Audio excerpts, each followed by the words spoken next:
राष्ट्रपति के अभिभाषण के साथ ही आज से बजट सत्र भी शुरू हो गया है। लोकसभा और राज्यसभा के जॉइंट सेशन को संबोधित करते हुए राष्ट्रपति ने कहा कि सरकार देश में सामाजिक न्याय के लिए प्रतिबद्ध है।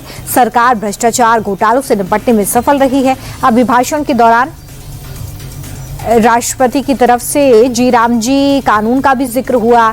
राष्ट्रपति ने अभिभाषण में ऑपरेशन सिंदूर की सफलता के बारे में भी कहा।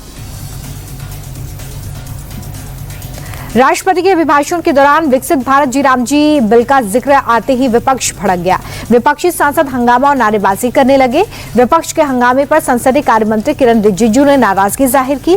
उन्होंने कहा कि विपक्ष के लोगों ने जो काम किया है उससे देश शर्मिंदा है। आज विपक्षी पार्टी कांग्रेस और उनके साथियों को देश कभी माफ नहीं करेगा। बजट सत्र 2 चरणों में होने वाला है। पहला चरण 28 जनवरी से 13 फरवरी तक होगा, तो वहीं दूसरा चरण 9 मार्च से 2 अप्रैल तक चलेगा। इसमें कुल 30 बैठकें होंगी। पहले चरण में 1 फरवरी को सुबह 11 बजे केंद्रीय वित्त मंत्री निर्मला सीतारमण बजट पेश करेंगी और उससे एक दिन पहले 31 जनवरी को इकोनॉमिक सर्वे पेश किया जाएगा। वहीं लोकसभा में राष्ट्रपति के आज के अभिभाषण पर धन्यवाद प्रस्ताव पर चर्चा के लिए 2 से 4 फरवरी की तारीख पहले से ही तय की गई है।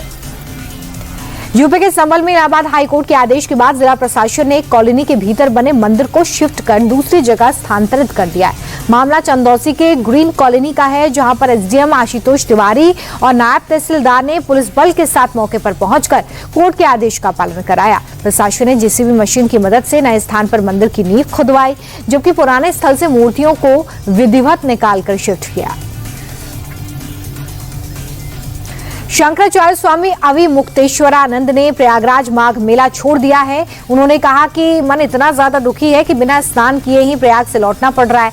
श्रद्धा के साथ मैं यहाँ पर पहुंचा था, लेकिन मैंने कल्पना नहीं की थी कि ऐसी घटना हो जाएगी। साथ ही उन्होंने कहा कि इस घटना से आत्मा दुखी है, आत्मा को झकझोर दिया गया है इस घटना से।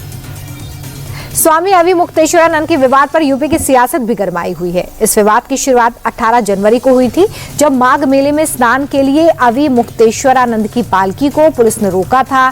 शिष्यों से धक्का मुक्की भी हुई थी। इसके बाद शंकराचार्य शिविर के बाहर ही धरने पर बैठ गए। प्रशासन ने 2 दिनों में 2 नोटिस जारी कर शंकराचार्य होने का प्रमाण मांगा।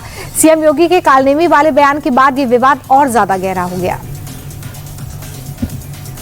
रूस ने यूक्रेन के खार्किव में पैसेंजर ट्रेन पर ड्रोन अटैक किया। हमले में 4 लोगों की मौत हो गई, कई लोग घायल हैं। ड्रोन अटैक के वीडियो में ट्रेन आग की लपटों में लिपटी दिखाई दे रही है। यूक्रेन के राष्ट्रपति जेलेंस्की ने रूस के इस हमले की निंदा की। जेलेंस्की ने कहा कि दुनिया में कहीं भी ट्रेन यात्रियों पर इस तरह हमला होता तो उसे आतंकवाद कहा जाता। ईरान में चल रहे सरकार विरोधी प्रदर्शन के बीच अमेरिका ने ईरान के आसपास सैन्य मौजूदगी को बढ़ा दिया है। अमेरिका का एक और नौसैनिक बेड़ा ईरान की तरफ आगे बढ़ रहा है। यूएस का एक जंगी बेड़ा पहले से ईरान के करीब है। ट्रंप ने ये उम्मीद जताई है कि ईरान को नए समझौते पर सहमत किया जा सकता है। इजरायल के प्रधानमंत्री नेतन्याहू ने अमेरिका के पूर्व राष्ट्रपति जो बाइडेन पर हथियारों की सप्लाई रोकने का आरोप लगाया। उन्होंने कहा कि गाजा में अमेरिका की वजह से इजरायल के सैनिक मारे गए।